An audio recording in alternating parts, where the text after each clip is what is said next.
Hello everyone, my name is Alex and I own a 1985 Toyota Corolla that I have made into a replica from an Initial D.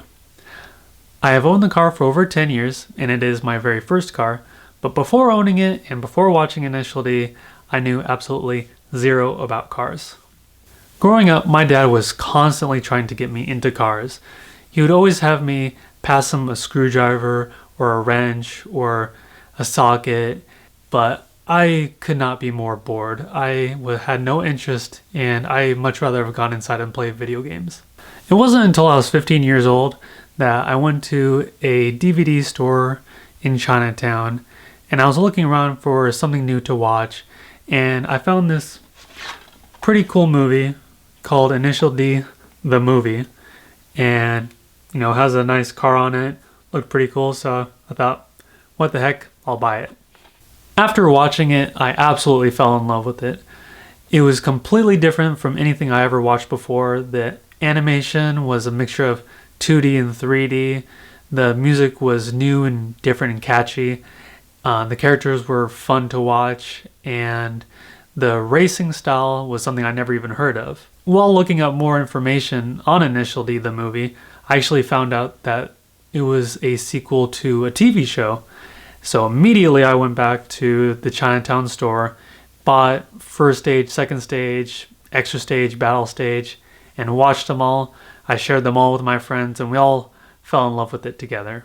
After watching all of it, I knew that I wanted my very first car to be the Initial D 86. I started looking around online on places like AutoTrader, Cars.com, and Craigslist with no luck, and they were all pretty expensive and rising in price, but eventually I gave up.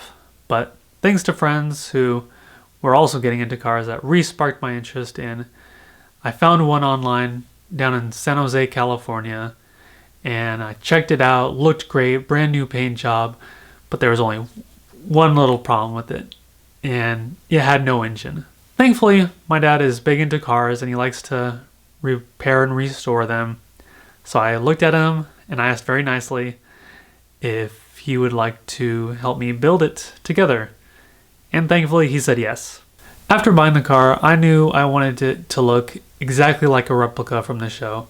I wanted it to have all the small details from it, like the rear taillights, the hood, the decal, the correct interior, the steering wheel, and the fog lights, and so on. It took a long time to source all the parts, and although I consider the car to always be a work in progress project car, it is now at a point where I'm very happy with it, and it is a lot of fun to drive. Although there are a lot of cars out there that I'm sure would be a lot of fun to own, this is one car that I will absolutely never part with, because it is not just my first car, but it is a reflection of who I am. I am not just a nerd, but a nerd who loves cars.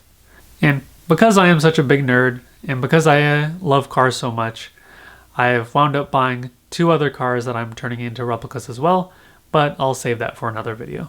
For the past couple years, I've been hosting an annual Initial D car meet in Northern California to bring fans of Initial D and fans of Japanese classic cars together. And thanks to everyone who has attended, they've been very successful and it has been very easy to host them. So thank you everyone who has attended in the past.